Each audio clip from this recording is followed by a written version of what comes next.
Hello! Thanks for coming back for one more episode for the year.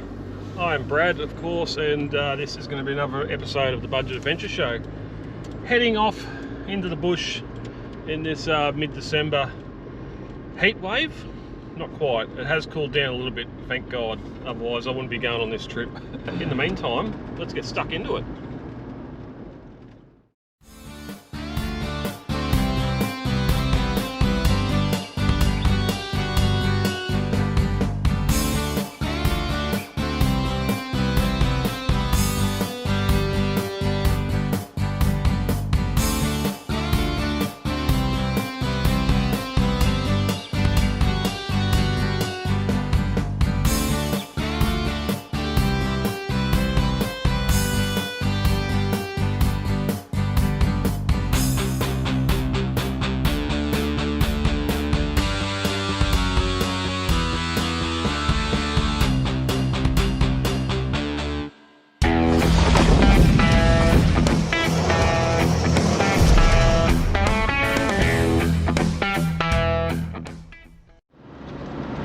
So what are we doing? We are heading back out into the local national park, or I think it's state park here. We're going to go out and cook a bit of a feed. I've had a couple of people ask about me keg cooker, so I'm going to give you a quick little rundown on that. This isn't staying on the whole time, I can tell you that now. My head is trying to sweat. It's oh, this doesn't tell me. I think I was getting to about 28, 29 today, but inside the car you can feel it a lot more, especially talking on camera. So, gonna head out, cook a feed, my new poggy pot,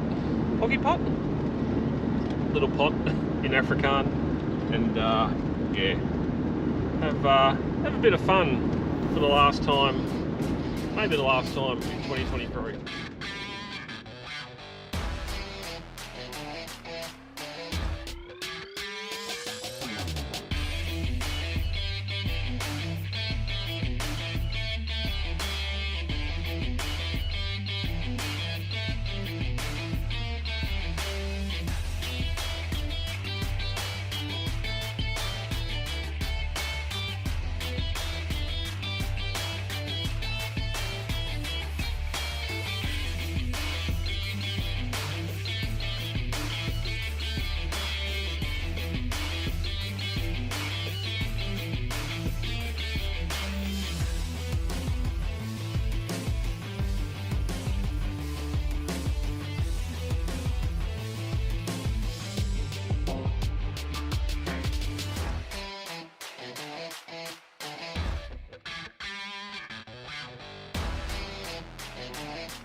Cracking spot.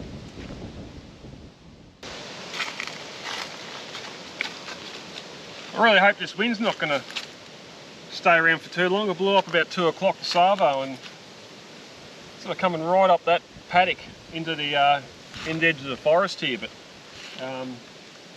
we're looking up the Chiltern Valley, where a lot of the videos I've done this year took place. So wanted to come here, last big trip for the year. Been trying to do it for the last 4 weeks. We'll get to that story later. And the sun, when I first recce'd this spot, the sun was going to set out over the horizon there, but Yeah.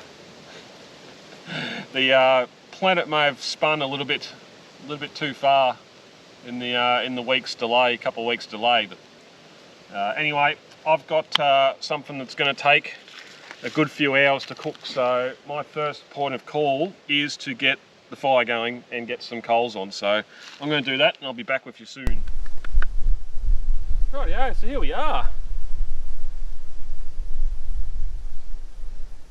Tonight we're going to cook some lamb shanks, braised lamb shanks in the new. Every time I get it wrong, porky,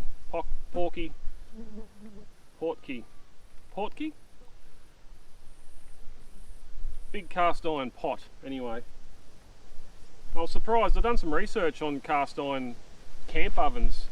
Obviously, an Australian tradition, stockman. Nearly every camper's got a cast iron camp oven at least in their arsenal.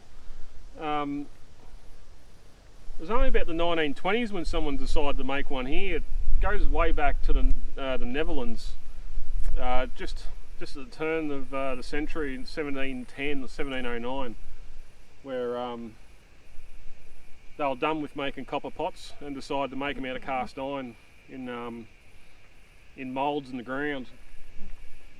But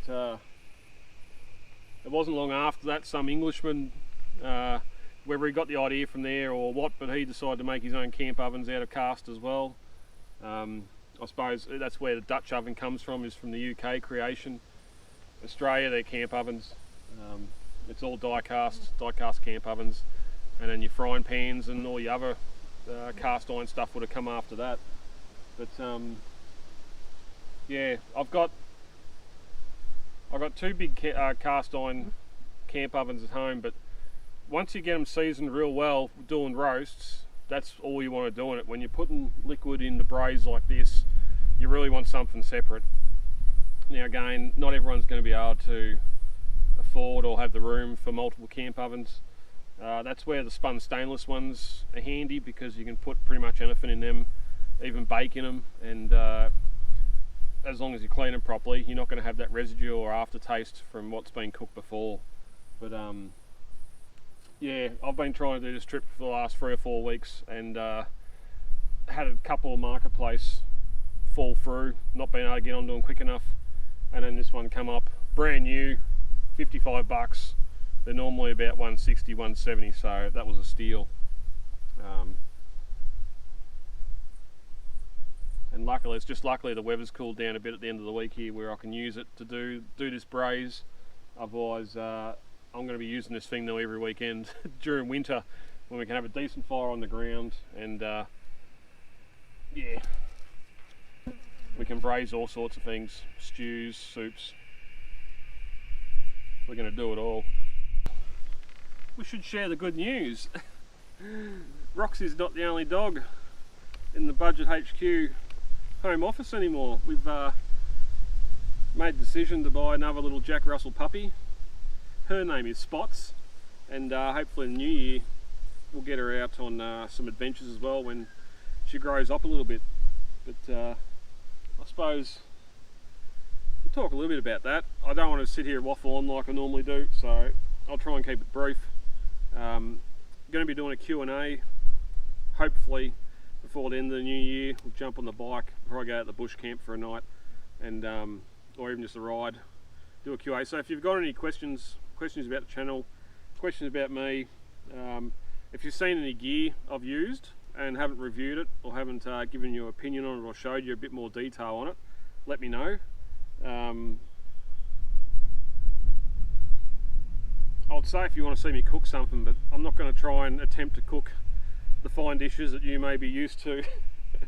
It's only going to end in disaster for me, probably. I'll be here at 10 o'clock still trying to work it out. We are deep in the summer now, about to hit the summer. It's not the equinox, what's the opposite one? Solstice, I think it is. That's coming up in a couple of weeks' time. So we're not going to be able to do camp ovens, not going to be able to do open fires. It's probably going to be just the motorbike for a little bit. But then this time of year I don't normally go camping much anyway. The Murray River's not in flood, so I've got the boat sitting there. It's been sitting there for a year and a half and hasn't been used. So we're going to get out in the river and chase some Murray cod. So there might be some shorter videos coming in the new year, but it's one of those things I've been trying to grapple with. When I started, I wanted to have sort of a TV-like program, and that's the problem where you're putting stuff on YouTube. You'll see it now with the views. People aren't sitting around watching an hour and a half video, which I don't necessarily want to do an hour and a half video. It takes me 3 days to edit and another 3 days to upload it to YouTube, so it's taken a whole week just to get these videos out. But then on the other hand too, when I started, I'd have a gear review and the cooking segment in the episode as well, and I decided to pull them out and have them separate just to shorten the trips.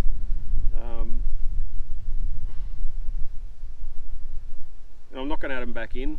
Pretty much all the gear I got now I'm going to keep, so unless I buy something special, you're probably not going to see too many more gear reviews. And same with cooking, until I can have a fire again. I'm probably not going to do too much on the gas cooker, and most of the fishing trips will be day trips. They won't be overnight anyway, so I just need to work it out what to do in the future, because here we are in December. I was hoping for 500 subs at the end of the year. We're going good around the Mei trip. It boosted numbers, but we didn't quite get there, and views have been pretty steady as well, so I'm going to keep doing it. I don't know how much I'm going to film and upload, because if people don't want to watch it, then I just won't film it. Those that do YouTube videos or film stuff just know the extra time it takes getting to a location, filming, and for me, carrying all this extra food and stuff, when I could have just come out here for the night and had 2-minute noodles for tea and been quite happy with it, and a lot less stress with timings and everything else. But it's something I want to do, something I'm passionate about, and we all need hobbies. And it's just so hard to judge now. I feel the more you look at analytics, views and all that sort of thing, the more you just question, are you doing the right thing? YouTube is such a competitive space, a bloated space. There can be 500 guys out there doing Twitch streams or playing video games, playthroughs, all that sort of thing. Movie rewatches.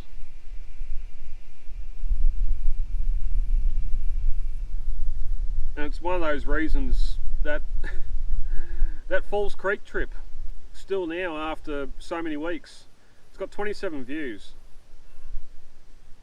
As much as I want to get another motorbike and go and explore the high country, at the moment spending $5,000 or more on a more off-road capable bike just isn't, it's not feasible. I prefer to just buy a postie bike or something simple and see how far I can get and have some fun doing it.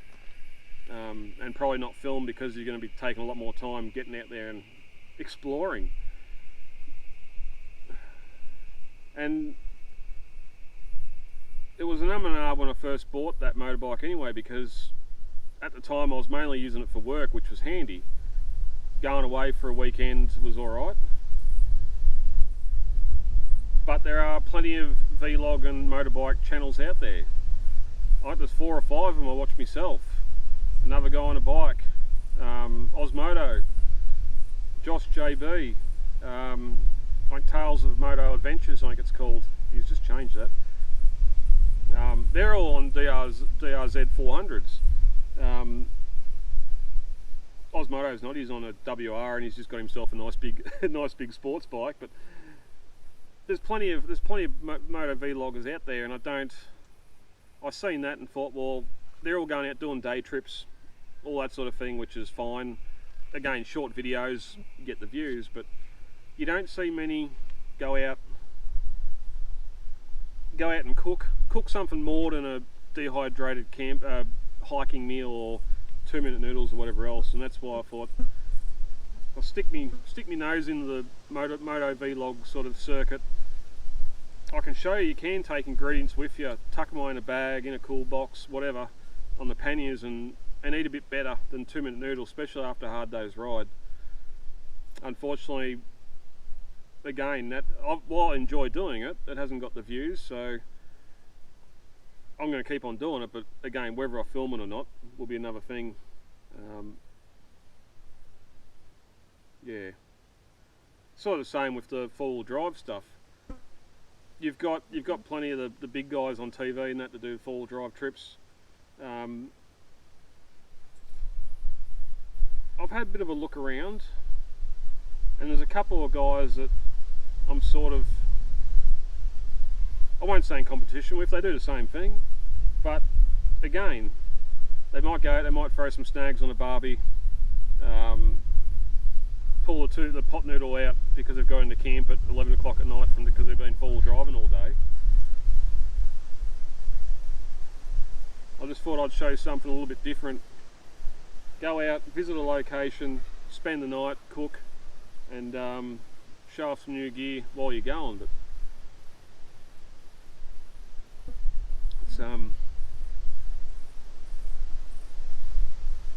it's just weird. There's a local channel I found in Albury. All he does is get the camera and go out to the street corner and film back and forth on streets. He's got over 1,000 subscribers and hundreds of views. You're filming 2.5, that's probably the reason, they're 2.5 minute, 5-minute videos of just him standing on the street in Albury filming the street, not cars going past, not houses, just the street. There's an audience for that.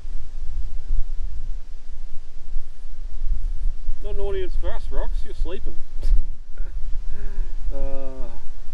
I just had the farmer come up on his motorbike. You see me walking around the high vis and thought I better go up and see what's going on here. He probably thought the council was coming out to check his fence line. But he was saying a couple of weeks ago there was some people from the city camped up just down the fence line a bit, and when they left they decided to empty their car out. All the bottles and empty rubbish on the floor of the car, empty it out on the ground and drive off. That's why it's getting so much harder to camp in the good spots, because people just come in and do shit like that. So anyway,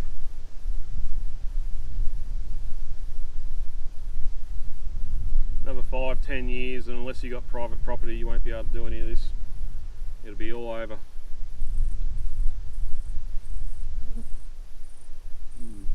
Anyway, I think I've waffled on enough about that. As I said, I don't want to keep on making these into a talky episode. Show you some stuff, tell you about it. I just need to get all that off my chest. If I can do separate gear videos, show you a brief bit of the cooking and the aftermath, leftovers, the end result on this video, and then you can go back and the week later see how I actually made it.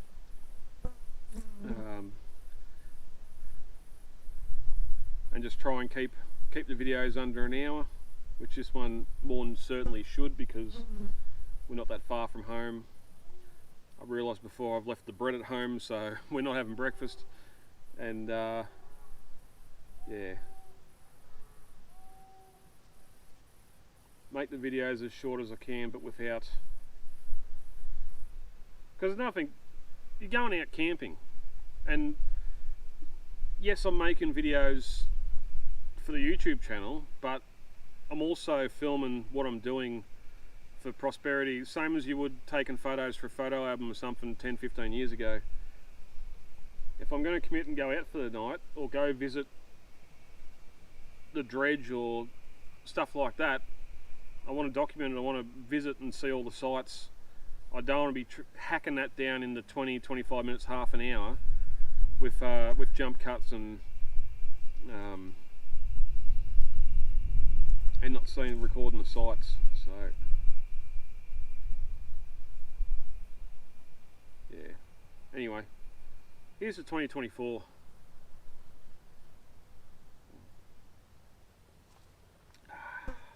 Another. No, we're not going to smash it.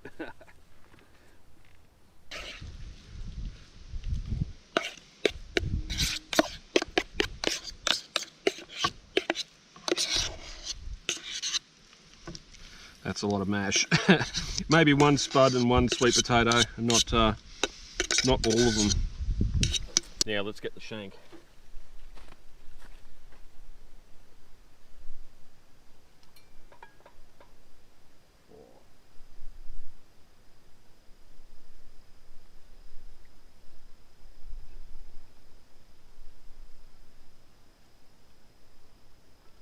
This is spot on.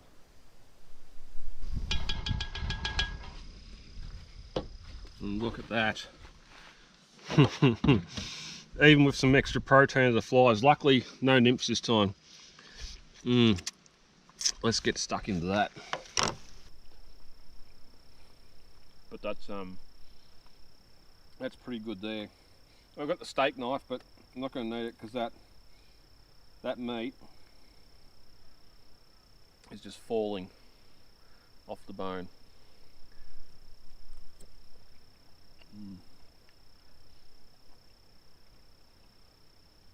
It's so good.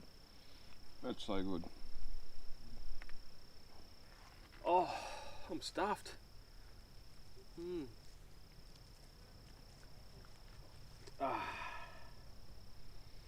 If you're a red wine drinker, that's fine. Add red wine to your braise, but I wasn't going to do anything with that half a bottle. If I had that, I'd be going crazy.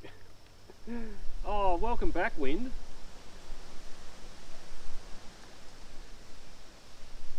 So basically, because that pot had liquid in it and not roast, I've basically just everything leftovers is gone in a Tupperware container. They'll go in the fridge once it's cooled down. Went around the back and used the water on the car to give it a rinse. Luckily, that tube being painted black, it's quite warm, so I didn't have to worry about shock to the cast iron. Gave it a rinse. Probably quarter filled it with water again, put it back on. There's still heat coming off that coal, and that's been going 4 hours. So go on, moo cows. Quick one on the coal. That's just I think it's a $12 bag. It's a 4 kilo bag from Coles. The Kiwa trip on the bike, the Corryong trip, and there's probably a couple others I haven't thought of, and that bag's still got another trip in it. That's pretty good. I'm sold on charcoal cooking. The way I got this set up now, I do need to make a couple of holes bigger just to let a little bit of air flow through, but I can do everything. I can boil water. Boiled spuds for tea. Had the pot going for 3.5 hours, simmering away nicely. So once that water come back up hot enough, I could put my hand in it. Just had a bit of a rag, gave a good wipe around inside, tipped that water out, and then just got the spray olive oil I've got and given a lid a go over, wipe it, another go over, and then the same with the pot. Left the pot on so I'd get a bit of heat back through it, so that oil would sort of cook in. Put the lid back on so it'd get warm again, and now it's sitting over in front of the car, cooling down. I'll probably leave it out overnight just so it cools completely before putting it back in its box and stacking it in the car. So yeah, the old porky pot done a good job. Wibbity wibbity wibbity, that was good food, folks, wasn't it, Spots? She's still over there chewing that bone. She's not a bone dog. We've eaten Christmas hams and everything, and she'll sniff the ham and won't eat it, but she's polished that bone off pretty well. So, but there's nothing much Hello my friend the nymphs. There's a couple floating around, but nowhere near as bad as that pines trip. But yeah, it's funny, and I'll jump back on the soapbox here, so do fast forward if you don't want to hear me going on about it. But the Corryong trip, I sort of, because we're getting close to the end of the year, and wanted to just try out what sort of logistics are involved in doing an episode a week. The Corryong trip, the Black Swan Anna Branch, and the Pines were all consecutive weeks filming anyway. I think I pushed them out to fortnightly releases, but which is probably a good thing because internet at home might not be able to do weekly. So just the logistics, fuel, food, everything involved in doing that stuff back to back on consecutive Friday nights. Especially again, here we are another Friday night. Like them all, I was out of bed at 12:15 after midnight last night, and here we are at nearly 8 o'clock. So carry to one, that's a 20-hour day, and then you're going out and filming a trip and cooking at the same time. But the sun's out still, so finally we've been able to get that done, get food done before the sun went down. Cooking in the dark, you shouldn't have to do it. I'm just going to let them coals cool down a bit more. We're probably a good hour away from the sun going down. If it's still going, once the sun's gone down and I go to bed, I'll get that water and I'll just give it a drench and put those coals out. But I don't think there's any more. Just going to sit here, enjoy that view. I come out and wrecked this spot 3 or 4 weeks ago on the motorbike, and yeah, thought it'd be a good spot to watch the sun go down on the 2023 season. We've had some good trips, I think, going off views, and yeah, spacey on the river. And even though we caught a cod on that trip, which hoping to do again soon. Pork schnitzels with some melted cheese on them and some Mexican fries. It wasn't 2-minute noodles, but compared to some of the other stuff, the last 4 or 5 trips, the steak, the corn ribs, the fish and chips, the steak burger the steak sandwich I done last trip, that was wrong choice in that it's not sourdough, but whatever that big dense bread is. It's only because I went into Coles, they had nice little square Turkish rolls there, but they were going to expire the day before I was going on the trip, so I didn't want to get out there and have mould on my Turkish roll, especially when they're going in the panniers of the bike on a warm day. So you just can't, sometimes you can't hit them all. But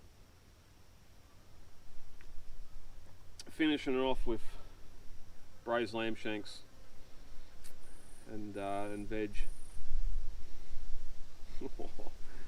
And the best thing is I'll be able to eat it all again, leftovers, when I cryovac it and take it away on a trip with me in the new year on the bike. So anyway, that's probably enough of me waffling on. Going to sit back, enjoy a port or two, and yeah, watch the sun go down on 2023.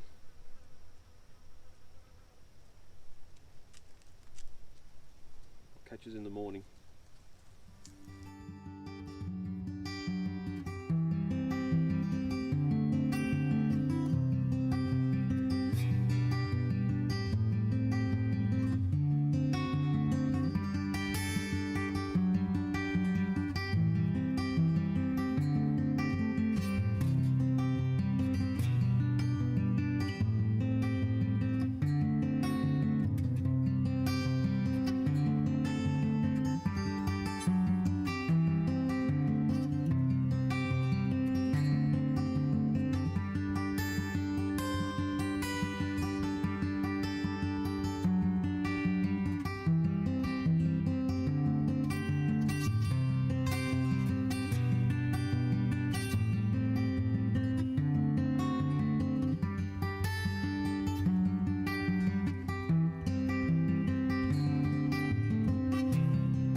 Creamy. What a cracking morning. All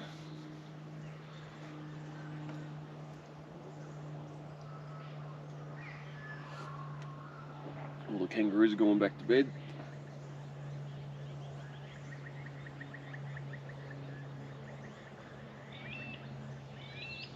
I didn't mention yesterday, about halfway between here and Barrabogie Range over there is the Hume Highway and the northeast rail corridor as well.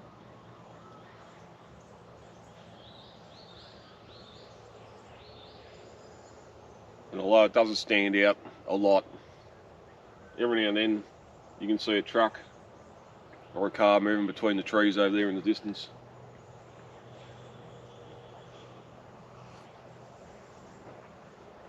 Just remind me, as much as I'd love to do this full time and get paid for it,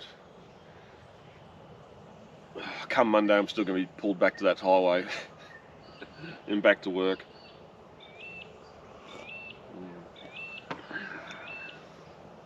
So it dropped. It's about 12 degrees at the moment, so I'm sort of right on the border of needing a jumper, which I got one in the car, but I slept good, slept like a rock last night, which was good. So as I packed some stuff away, got an email from one of my viewers the other day, Daniel. Thanks for emailing me, man. Just wanted some more information on the keg cooker, hot place, fireplace I've got here. Not going to do a full review on it, but we'll just basically go through. In the bottom, I've just got an oven tray that I've drilled some holes in to let some air flow through. I had that podgy pot sitting on top of that last night with the coals under it, and it was perfect distance under the pot, and that hasn't warped or anything, so I don't think it's stainless. I think it's just mild steel as your standard oven tray. This I got from the scrapyard. I don't know if it's just a standard, like your fridge stand or what it is. No rubber, no foam and nothing on it, so it's good with the heat, and that just folds up flat. Again, clear a bit of air out underneath it so you don't have coals drop on the ground. Nice and sturdy, and it took the weight of this, the pot. I could have used the ironing board, but just I think that pot's 8 kilos as it is without the liquid and everything in it, so I just wanted to be a bit more rigid with that on the bottom.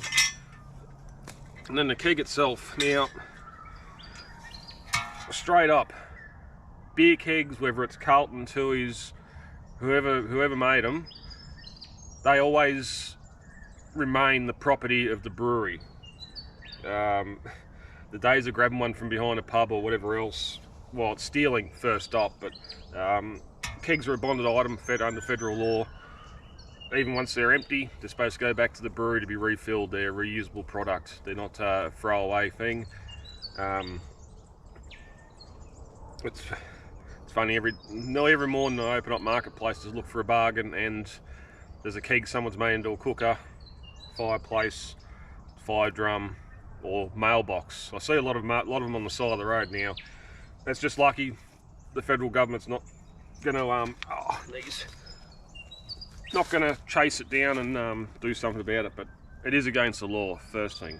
Now, I got this from the scrapyard, working at the scrapyard. Yeah, or every now and then you had people bring kegs in. By law, they're probably not supposed to buy them, but it's stainless. It's money for both parties. Take with that what you will.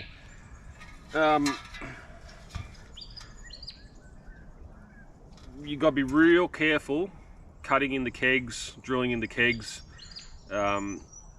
because even though they're empty, there's still built-up pressure. As long as there's fluid or leftover beer in the bottom, because I don't get every drop out, it'll continue to make its own gas, and it'll continue to be pressurized. If you can get your hands on a keg extractor, do it. Otherwise, throw a raincoat on or a plastic poncho or something, and depress the ball on the top. Once you've got that ball depressed and it sprays you in two-year-old keg juice, just get a screwdriver or something, jam in beside the ball so it stays depressed. If you degas it then move it around, leave it for a day, come back to it, it will build up some pressure again. Also, you'll notice some little nicks on the inside. They've got a circlip that's pressed in, and on most of your kegs there's no actual way to get that circlip out. Because the spear's under a big spring tension, it always presses on that. So the best thing, as I've done, put some nicks either side, again once it's been degassed, and you can get a screwdriver in there and punch those circlips out, so you can then twist unlock the spear and bring it out. And then most people keep the bottom of the kegs because you can boil water on a campfire, that sort of thing. I got the billy, I got pots to do that. I wanted this one so it's got air entry under, and then I've just gone around the outside and drilled some holes right at the base of the collar. Again, drill and stainless, slow, and plenty of lubrication on it, otherwise you'll melt a couple of drill bits. But that's basically it. It was that much higher. I've cut it above this collar here just so I can use the bit I've cut off. I can sit that back over it, so if I want a bit more height and just use it as a campfire base, I can put a bit more wood in it and still have that grill and everything on top of it, and get some heat from it while you're cooking as well. So again, the kegs are on marketplace. There'll be blokes that have got them in the back of their shed, they've acquired them from somewhere back in the day. Just be careful. But fairly lightweight.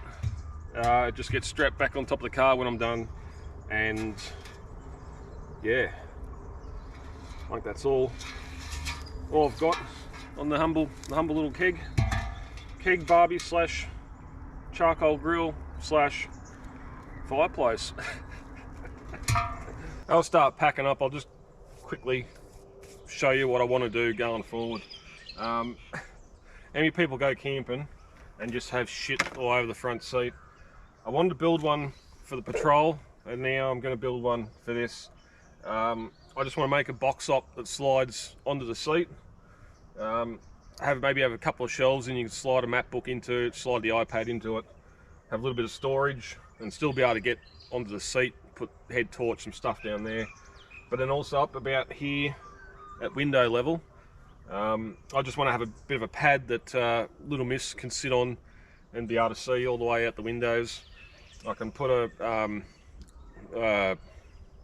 not a chain, but a lead, tie to a lead, and then tie it back to the headrest, so if something does happen, she's not going into that front windscreen. And just improve the storage a little bit. Like I said last night, I've had this, oh no, it might have been this morning.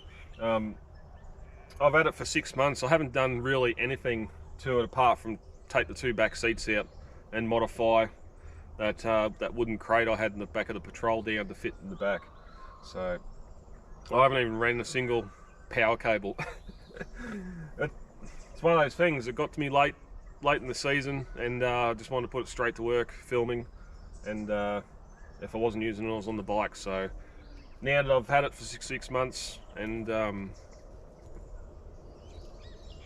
noticed some issues, some things I need to rectify, that's one of them, including constant 12-volt power in the cab, just so I can charge stuff and not have a loss of power when the key gets turned off. But yeah, nice little, make it out of some timber, wrap it in carpet, or I might just polish it up with some brass accents for that little bit of a naval feel, even though I'm nowhere near the water. And then up here briefly, again, throwing stuff together. I've got my shovel mounted underneath the roof rack here, and I've just got some of those pull down straps holding it there. It's secure, it doesn't rub, it still takes 5 seconds to get undone, but maybe just work on a little bit of a quicker system there to have that shovel stored, because having a shovel, whether it's getting yourself out of some sand, getting unbogged, or just the morning constitution, everyone, you have to have a shovel when you go camping, whether it's that or whether it's your $5 folding one from Kmart you throw behind the seat. I wouldn't want to try and get myself out of a bog though with that little shovel, but yeah. Also my water tank off the FJ Cruiser. Well, it is handy having 19 litres on the side here. Again, as I had the problem on the Koriong trip, to have the bed flat, the nose has to be pointing downhill, and for that to happen, this is also pointing downhill, so you can't get all your water out. I've got a 40 litre flat tank out of a caravan at home that would fit up on the roof rack quite nicely. Hard mount it, and I can plumb it in. Still have a hose here, retractable hose, or even this long one, just come down. Still be able to wash your hands down at the back of the car, plug in to fill up, and just have the breather on the top of it. Like it being 40 litres, the keg hot plate, me tucker box or me camping box, and the eBay Max tracks I got, I think I'm still under the 100 kilo limit of the roof rack, so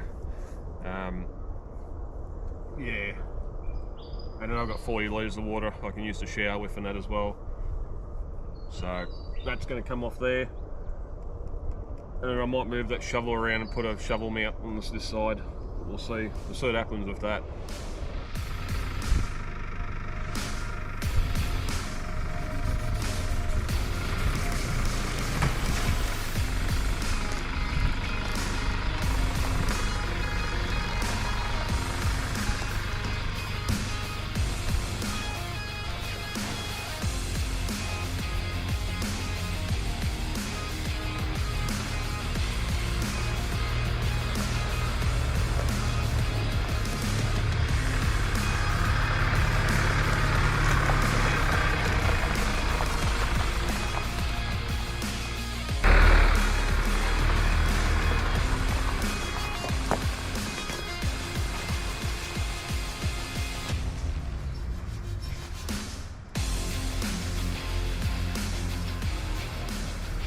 Yeah, that's just about going to do it for this trip. Again, sorry for all the talking. I just need to discuss a few things for the end of the year. I've noticed there's been an issue on YouTube with replies. Daniel that emailed me, Budget Adventure Show, all one word, @gmail.com. If you are having trouble with YouTube, sometimes it won't let you reply to comments. I don't know why it's doing that. It's doing it to me, and it's doing it when I try to reply on other people's channels as well. So shoot me an email. Again, I'm going to do a Q&A in a couple of weeks' time. Go out in the bike and go for a bit of an explore, and I'll answer some questions there. So if you've got any questions for me, I'm a pretty open sort of bloke. As long as you're not asking me if I've shaved my pubes or something. But yeah, hit me up. Again, anything I haven't reviewed that I'm using that you want to see a bit closer, like Daniel asked about the keg cooker, do that, and I'll try and respond the best I can. Yeah, emails, YouTube. It's funny, you go hunting after, or try and going back to spots that get a lot of views. That last year's Mei trip has over 30,000 views. I don't know why. That's part 2. Part 1 doesn't. Part 1's only got about 2,000, and then the one I've done this year is only about 450 views. So again, you just can't pick it. But from Roxy, myself, my family, to you as viewers, have a safe holidays, safe Christmas, however you celebrate it. Don't do anything stupid. It's just not worth it in the end. Get out there if you got time off. Get out, enjoy the bush, go and see the sights. Even if you can't camp for the night, just get in your car and go out and see something. See some local touristy stuff, or oh, you big kangaroo, they're out. Or yeah, just get out and do something. Explore Australia, enjoy it. We're a great part of the world here, and before you know it, you're old, you're grey, and you realise you've missed a lot of it. So that's that's been me. I'm Brad with the Budget Adventure Show, occasionally with Roxy Dog. Thanks for watching for 2023. I do appreciate it, seeing all the views. And yeah, we'll see what comes forth for us in 2024. See you guys.